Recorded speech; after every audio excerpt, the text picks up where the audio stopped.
стартираме салон на изкуствата след 10 годишна пауза. Нашата идея е да се превърне в една естествена преемственост между поколенията. Ние сме длъжни да помагаме и да водиме младото поколение към творчество и към нови изяви. Откриваме 22-то издание на Салона на изкуствата с една наистина великолепна изложба на професор Памукчиев. Убеден съм, че именно по този начин, с знаковите български творци, с знакови творби, НДК ще се обогати още повече като национално средище на културния живот на България. Това, което носим със себе си, това, което ни определя дълбинно, е нещото, което може да ни пренесе през времето и да ни спаси в едно много неясно бъдеще.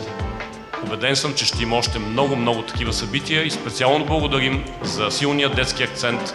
Исус е казал: доведете децата при мен, длъжни сме да ги заведем в Дома на изкуството. На добър час и успех!